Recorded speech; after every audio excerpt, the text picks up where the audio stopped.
Hello, I'd like to thank everyone for coming and joining us on the Coalition of Hamilton Indigenous Leadership, our Tea Talks. And it's an opportunity for us to look at community members who want to share their stories and what we're doing within our community. And today I have a very special guest, Nathan Muir, who's a youth. Actually, he's a lot younger than me, so I will call you a youth. But you're pretty new. I've seen you around in the community, and so if I can get you just to introduce yourself a little bit. Who are you? All right. Segel, got to know Nijigani, was Talundaksta young gets next year, Nathan Muir, young gets ne, or so Lunige, Ganeke Hog, and Newago, and Joda, Datno, Onon, the go, and Nida Wagenu. So, what I just said in Ganyake, Mohawk language is hello, everyone. I'm very happy to be here with you all. My name is Talundakste, but my English name is Nathan Muir. I come from the Mohawk Nation, and I was born here in Hamilton, Ontario. Oh. Currently 27 years old, going on 28. What else can I say about myself? I don't like to talk about myself too much. Well, that's fine. You're going to be talking about yourself. Oh, yeah. Okay. But okay, that's fine too. But thank you for coming and joining us. And just to start a little bit here, I know that you're working currently at the Indian Center? Not at the Indian Center. Currently, I'm employed with Nawasa Kandaswan Tag through our Nyawa program. So I'm stationed at Cathedral High School with the Catholic Board here in Hamilton. Okay. Well, I'm going to go back in time. Okay. I'm going to go back in time. In the sense, I do recall, actually, before all that good stuff happened, and that's a part of what we're trying to share here is our stories and those who came before, right? Mm-hmm. People that were involved. Okay. There was a project that was done early on where we had to look at, we did some research before this program actually happened, right? So we got hired on with SPRC and to do some research. And so we were the ones that originally did research on alternative education back, I'm looking about over 20 years ago now. Oh, goodness. And then we had Sharon Tartars from the Hamilton Community Foundation. Actually, she did research after we did our research to confirm our research, right? Right. And yes, and then that's how the Hamilton Community Foundation got involved in funding the original of those, programs that started. So they seen that there was a need. We did show there was a need, and then I guess they validated the need. And yeah, that was the beginning. But I remember the first teacher hired over at the center, Valerie Shepherd. Did you ever meet Valerie Shepherd? I don't think I did. Okay. The name's not ringing a bell. See, I'm going back too far in time. Maybe. Yes. But the Hamilton Community Foundation is familiar to me too, though, because I remember years ago they had funded myself and another community member to fly out to Edmonton for the Truth and Reconciliation Commission. Oh, good. I think that was 2013 or 2014. Good. And that was a very big experience, not just for myself, but for the friend that I went with too, because they had that background with someone in their family had gone to residential school. So I'm hoping, anyways, I can't speak for them, but I'm hoping that gave them some healing in that, By attending that. But yeah. I always personally figured my father went to residential school. So I am a product of that. So I know. And that's one thing with my father. He never spoke about it until he was in his 50s. Before he even, he'd say little phrases all through my life growing up, but he never spoke about it. In fact, I remember taking him to a Tim Hortons, one of the camps, many, many years ago. It was before 2006. And there was a big building, and when we got to the front of the building, it was a youth conference, actually, that was held there. I walked, because I was the one doing the secretarial, I was doing the writing, and it was through NEPAM, the Niagara Peninsula Dreamwalkers, right? Something like that, right? It was one of the original ones, again, I'm going back. Yeah. But I remember my father, we got to the door, and he stopped, and I'm like, Dad, are you going to come in? He says, no. I says, why not? We got to go in. This is where the conference is going on inside. Yeah. He says, no. He says, it's too much like residential school. And that was an eye-opener again for myself, right? And so he ended up staying. He stayed with me because I was there for a couple days. He stayed in a cabin. I found him a cabin. He stayed there. I brought him food and all that. And the next day I said, why don't come? Stay home. He said, no, I'm going to come. is by just not going in that building. I said, okay. So he did come with me. But yeah, residential school really affected a lot of people. And as time went on, again, the schooling, I think of Valerie Shepherd, I think of Stephanie Sky. Do you know Stephanie Sky? Yes, yes. I know Okay, we Stephanie. got a name we Yes. can start with. Yes. Okay. And Chris Sky, Stephanie Sky. Chris, yeah. I Okay. think I remember Chris. I think I worked with him for a little bit too. Okay, so those were the early years that I remember. Okay. So when did you come into play? Yes, so I didn't graduate high school till 2014. Okay. I stayed an extra year too, just to boost up my credits a little bit. Right. But just to get it out of the way too, like, I didn't grow up knowing any of this stuff, like got the drum and the medicines here and the flute and all that. Like, I didn't have any of that growing up, and I'm sure many of you at home We didn't have it either, yes. have that same background as well. I can't speak so much as far as like residential schools go or 60 scoop. But you're the effect of it. You're the aftermath, right? And Yes. and just to add credence to that too, we all are. If you identify as an Indigenous person in Yes. We've Canada, all been affected. in Canada and the We've all United been States, affected, yes. whether it's the residential schools up here or boarding schools, Indian day schools, we're all a product of that. We if are. you have Indigenous blood in you. My great-great-grandfather's last name was Jameson. My great-grandmother carried that name with her until she married my great-grandfather. I can only assume what happened then was like they left home because Grandma and Grandpa, they didn't want their kids being taken away. And I remember when I was growing up that I was very angry about that for a long time, because during those years I felt like, well, why would my family give this up? But now that I'm older, I understand now.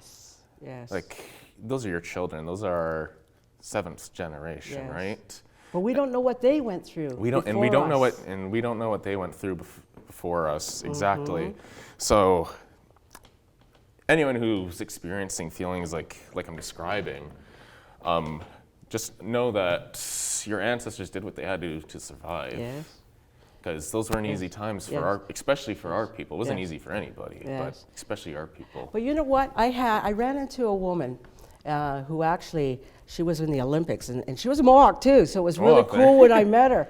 And she said, because I felt that way too, and I'm going to get emotional when I say this, I know that, but she said, but think of it this way, how strong your family was to go through that time, all that hardship, all that stuff, and you're here today. Exactly. You're here today. Exactly. So you come from strong blood. Exactly. And that's what she said to me, and I broke down crying, because I thought of it too. My father did go to residential school, right? I am a product of what he went through. And he never told us he loved us because he didn't know how. No. All these things, he didn't know, right? And I didn't learn more about it until, like I said, when he was 50s and tell me and share some stories. And he went to the mush hole in Brantford, right? Yeah. So, and things would trigger him, but you never know what and why. And you're right, you have to, for myself, I had to go back and figure out the whys. Why this, why that, and get answers, right? And you have to allow yourself some forgiveness Yes. for not knowing, because it's not your fault. No, it's not our fault at all. You weren't even a twinkle, so to speak. Yes, you know? yes. But they did everything they could to ensure that their family continued. And once I understood that, then I learned to forgive myself. And then the journey could really begin. That's good. That's really good, because that's important. And well, going into that, I guess that's an appropriate segue, I guess. I didn't start growing into this until I myself went to the Nyawa program at Cathedral. Like, that's where I first started connecting to my Melissa roots. Button. Melissa Button. Now I got another name. I've been trying to Yes. figure out. Yes. I'm trying to figure out the path. Yes, I figured okay. Melissa Button is where She's I got great. my She's start great. on Yes. everything. Yes. Melissa is, if I had to put one name down, Melissa Button is definitely one of the rocks Yes. to who got me started and what everything Now I know do. where I know where I Yes. know you from. Yes, yes. at that time, she was still the worker over at Cathedral Yeah. with Nyawa. And she's just, those of you who know Melissa Button, she's the kindest, most generous Yes. woman you'll ever Yes, meet. she's a beautiful woman. She's a mother. Yeah. She's nurturing. Yes. And she treated all of us like we were her children. Yes. Yes. And that's what I needed at that time. Yeah. And through her, I was able to get those core teachings about like the medicines and all that. Right. But that was only a start, right? Like, because the journey becomes so much bigger, and the journey never ends either, right? That's true. More on that later, though. So how did your journey? Let's talk about the early part of your journey then. Yeah. So through that's how I got my start. Started learning how to sing, and all that. Started learning the language. During those years, I think it was my last year at Cathedral, we had Jeff Doreen. I remember Jeff, yes. Speaks Mohawk, Yes, yes. Galu Hewage. Okay. He was my first teacher of the language, like got us started. We would do after-school programs with him at first, and then there came an opportunity that he started teaching a night course with us at Cathedral. And we actually earned a credit for that too. Well, that's good. So that's how I got started on the language, and language is something I'm very passionate about too, because with our languages, whether we're speaking Mohawk, Cayuga, doesn't matter. That gives us a glimpse into our past, our history, our true history, who we are, not just what's written in the history Yes. books. Because those of you who are language speakers know, like, the breakdown of those words. Like, when I say "sego" to you, like, I'm saying hello, but There's much more to more it to that. it, yes. Yes. And just with all those base things, is what ignited my passion and what started me wanting to empower all this in the community, like, because this is what we need. Yes. Like, these are our foundations. These are our building blocks, and this is Yes. where we start and Absolutely build agree. up. Because as a culture, we were almost extinguished. Growing up in the city, and there was no other natives around me, right? So the first ones going to a school, we were the only natives family. First in the neighborhood, we're the only native family, right? So things like that. And yeah, it makes a difference, a sense of belonging. It wasn't there. No, it wasn't. And growing up, I didn't see a lot of individuals that looked like me, Yes. like being in my classes, for example, I always felt kind of off-put that I was An outsider. the only Indigenous person in the room for the most part, or the most visible looking one. Yes, anyway, I know you do. But that's okay. And that's okay, because it's not about appearance. Yeah. It's about what's in here, right? Yes. About what you feel and what you're passionate about. Definitely. And not just me, many others in our community, this is what they're passionate about. Yes, yes. And why individuals like myself are so passionate about working with the youth. And because that's what we're taught right from the start, whether we're Haudenosaunee or Ojibwe, whatever. Yeah. Like, those youth are our next generation. They're the ones that are going to carry this next. Definitely. And that's why I signed on to this. That's good. Because for me, like, this is what helped me get through those very hard years. Yeah. So it's something you can tell the youth, other youth, to help get them through. Saved my life. Okay.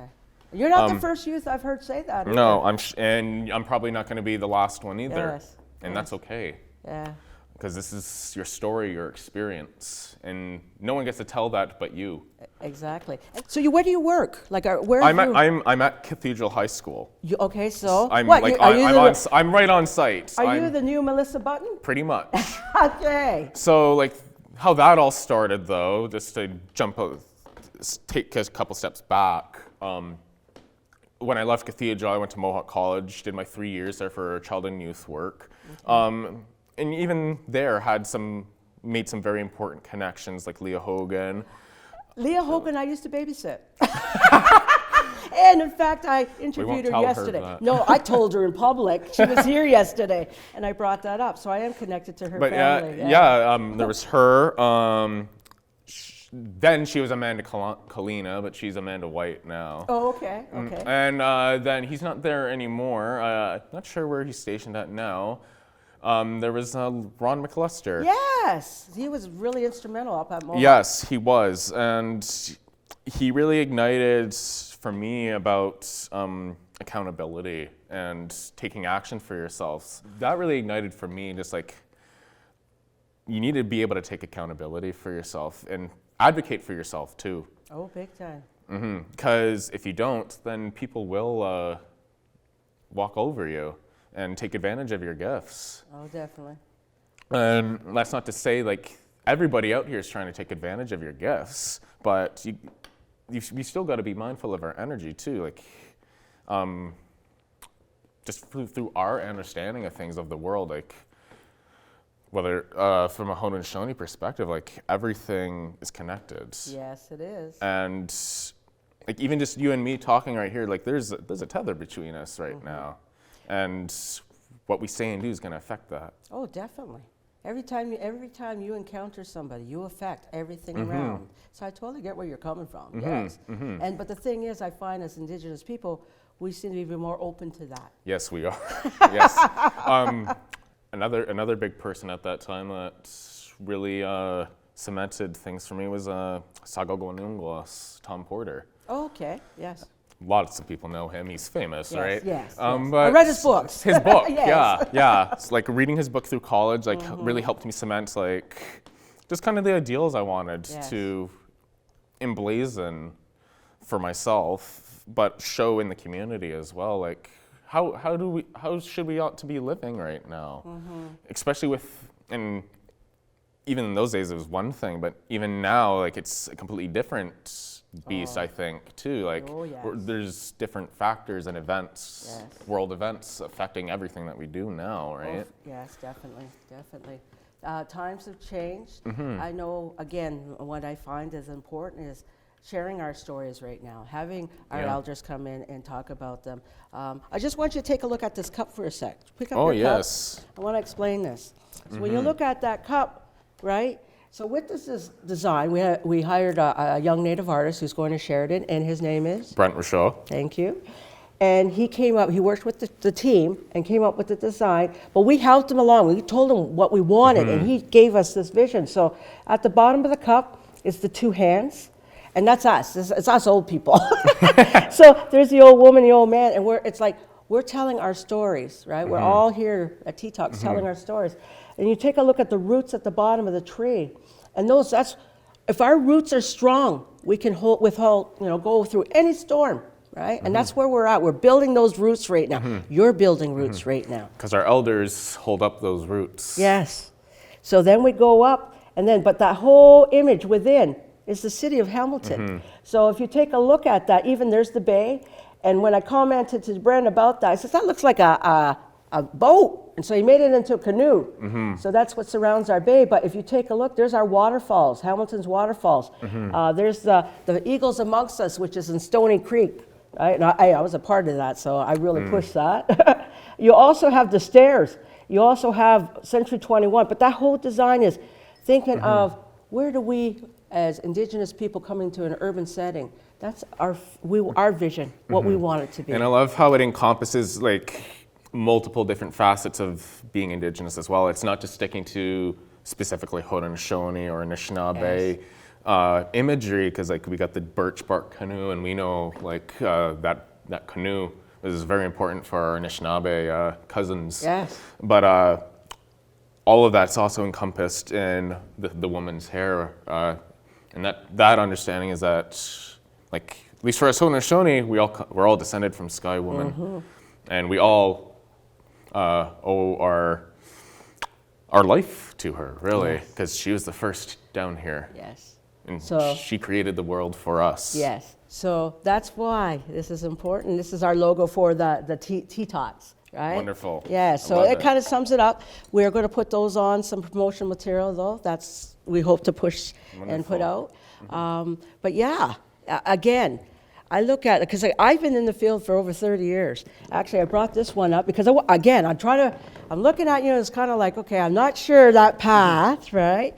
And many people I've been able to connect with. And so I had brought up this book because when I had the opportunity of working with the youth at the Indian Center, and Nancy Maracle took a maternity leave, so I came in for 6 months and helped with the program. But I helped to work into developing this book, and it's all about who our youth that came before us. You may want to just take a look as you're talking to you. I want your opinion as you will look through my magazine here.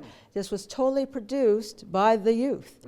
Photography, journalism, graphic design, they produced this. So how many people do you know? Quite a few, and I think this goes to say for something about youth empowering youth as well, right? Like our elders and our adults in our community are important too, but youth empowering youth is very important too. For example, we've got Kyle Forum in here, very good friend of mine. For as long as I've known Kyle, it's always been about building stuff, and he exudes that. Whether it's the bikes, like shown here, or regalia or beadwork, he's always been a creative. Yes, he has. Individual, and has found many different facets to put that out. Definitely. But then also there's Kevin Lamar here, another good friend of mine, a very good singer. Yes. Amazing singer. As far as I know, he's up in Pikwakanagan now, back in his home community. Okay. Again, just goes to show, these are all still young people too, in their own right. Oh, definitely. They're not my age yet. But the work they've done, the work they're doing, the work they continue to do, just empowers all of us. Yes. Those role models too. And they're role models. They are role models. And that's one of the things when I was working on this project is to have youth have role models, right? Well, amongst themselves, right? And letting youth know too that there's eyes always watching you and what you do, right? And you will be watched. And people will, if you're doing really good, and people, they guide you.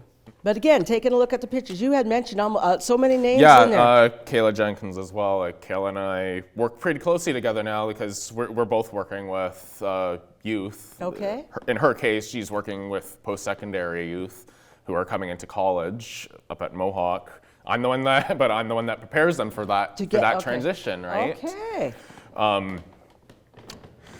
And I guess I can go a little bit into talking about how that all came about too. Then. Yes. Because after college, I started my career in child and youth work over at Living Rock Youth Resources, doing morning social programming for the youth there, and that was a tough position because we're working with at-risk youth, street youth. Yes, So we have individuals who are struggling with substance abuse, homelessness. Stuff going on at home. Right. So many different factors, right? But that really helped me get an idea of what are our youth facing here in the city? Yes. And what do our youth need help with? Right. So substance abuse is one of the big ones. Again, the homelessness. Right. And I found there, though, they were really gracious in giving me the opportunity to share a lot of the culture and my viewpoints there, and showing the youth a different way to live. At Living Rock. At Living Rock, okay. Yeah. But I felt, at that time, I wasn't making the leaps and bounds that I needed to. I didn't find my place, my niche yet. Okay. So then it came around that Melissa was being promoted up to the Indigenous Education Lead at the Catholic Board. So the position up at Cathedral was opening up, and immediately they thought of me. I remember her telling me when I was still in high school, her hope was that someone that graduated from the program would take over for her. Oh, wow. And I guess she got her wish. She got her wish. And I only hope I'm doing her justice, don't I? Yes. But that's, as Mama Bear seeing her cub grow up and take over, like, that's a dream come true. We always used to call her like Gachiquio too. Garlukiawage gave her that nickname. I guess it meant pretty button. Oh, because her name was Button. Yeah, yeah. And another person I feel I have to mention too, though, like that really helped me find my niche was Nicole Jones. Oh, she's at City of Hamilton now, right? I don't know if she's with City of Hamilton. She was. She was. She was with Urban Indigenous Strategy. Yes. I can't remember what she's doing now, but she was going to school for a while. Okay. But she's hoping to get into Indigenous law practice, like to help push for treaty rights and all that. I didn't know law was her interest. Okay. But she exudes the strong woman. Yes. Powerful singer, Yes. and she knows how to get stuff done. Yes. I've worked with her before, so yeah, I totally agree. Like on she's an those. inspiration for me, like to just never give up. Yes. That's good. But yeah, so that led me to where I am now today, like being the worker of a cathedral with Nyawa, but also just doing everything that I do in the community as well. And you've been doing it for a while now that I can time you to the Melissa Button times, because I even look at, you must have been involved with other, like the powwow. Well, I guess, yeah.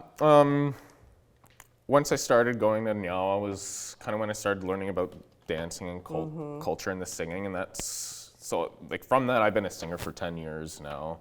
Okay. And a dancer for about 10 years as well, I guess. I guess it kind of really started though, and it started when I was still going to Nyawa. Like I guess my first kind of jump into community work was, fortunately you couldn't be here with us today, Lyndon George, through Yantane. They were looking for a youth to sit on their Justice Committee board, their Aboriginal Justice Committee board. And I guess my name got thrown in there somewhere.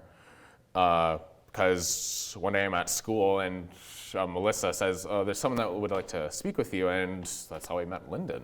Okay. And I did that position for a number of years, like through college, and wasn't until after college that I stepped back from that, but that was my first jump into community work. It was being a youth representative on the Aboriginal Justice Committee. That's going to be looking at like how to address the issues we're facing in the community currently. Stuff like the racism we still face in the city. Goodness, yes. Live and well, I hate to say. Alive and well, sadly. I hate to say. But as well as like what initiatives are working, what initiatives aren't working as well, what could we improve on, and what's just vacant, like what's not being utilized. What are the gaps, and how do we fill those gaps? Because those are all important questions, and having a board, at least in my opinion, is important because we're all on the ground. Yeah, like we see what's in the community. We're working with the community, so we see the trends, right? Yes. You know this. Oh yes, I've been working especially in the research part. Yes. So I went from being just community member doing stuff to research, because unfortunately that brings in the money. Yeah, and see that's.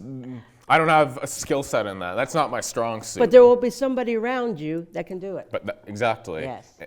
So for those of you at home, don't be afraid if you can't do something, because there's always going to be someone that can. Yes, around you, and you just got to find that person. And this is the point of being community. If you can't do it, there's absolutely someone who can. Yeah, and you just got to ask, because there's so many gifts amongst our people. Right? Everybody's got their gift, right? You just got to find that person to match up. It's about that unity. Like even like during the COVID years there, when even the George Floyd protests were going on. Yes. At the time, my partner, she's Afro-Indigenous. Okay. Jamaican Taino. And she was seeing what was happening, and she looked at me one day and said, "Nathan, we got to do something. We can't just be sitting here. Like, these are our people, and they don't care about us. We got to take a stand for ourselves. We got to advocate for ourselves." So Dylan and I tried reaching out to community, like people, any Indigenous people who stand with the Black Lives Matter movement, who care about social justice in that facet, please come and join us. And that started a movement. Like, we had a small group that first gathering at City Hall, and then the next one, we had a whole group of people come to the march. Yeah, it gets bigger when you It just gets get bigger the and word bigger. out. It gets bigger. You find out who are your allies, who are your friends. Just to let you know, we need to wind up due to time. Okay. Okay. So what I want, because I still want to hear your flute. So I want to just say to you, you're young. Yeah. Okay. But up to you. Like, I don't want to say legacy, because heck, you're just a young guy. You still got a long way to go. So neither look at what do you want to point out as your legacy now at your young age, or what would you like to see for your future?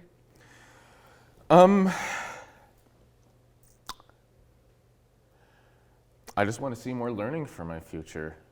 'Cause that's For yourself? not just for myself, but everybody. For myself, for our community, for humankind. Like, Singwai Dizon put us on this planet to learn about the human experience. And it's okay to make mistakes. Yes. It's okay to fail. Can't tell you how many times I've failed at things, but it's a natural part of life. But I'll tell you, it's through those failures you're gonna learn the most. That's best teacher. I It is. learned my best things because I screwed up. I said to myself, I'm not ever doing that again. Right. And move forward. But So, no matter what you do, go through things with a good mind. And a good heart. That good ga nagorlio. Ga nigorlio. I said that wrong. Because without that, then you lose the true meaning, I think. yes. I know for myself, my heart leads where I go and what I do and what I say. But I'd like But- to get to your flute. I'll take the magazine. Thank you course. very much. But yes, Now, when I play, I don't ever play anything the same way twice. okay. It's Is there always a song, or is this no, just, no. this is just It's you? not so much a song. It's just whatever's coming from my heart. It's you. It's Okay, just I get it. it's just intuition, and I let that energy flow. Okay. That's like water. And funny enough, this is considered to be a water flute with all the copper in it. This was gifted to me by Christian Villebrun, one of our water walkers here in the city. Wow. And we're doing a lot of work on that still too, Okay. Wow. because our water needs to be protected. Oh my goodness, especially here. Yeah. But anyways.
Thank you very much.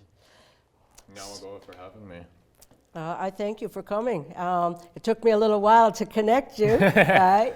But Well, now you know my face. I know your face, and now you're not just a youth, you're a man teaching others. Well, a two-spirit, really. Okay, well, still, two-spirit, but you're still out here and you're teaching. You have gone from the child now to that next level, and I hope you do a great job. And I think you will. Yeah, I think you will.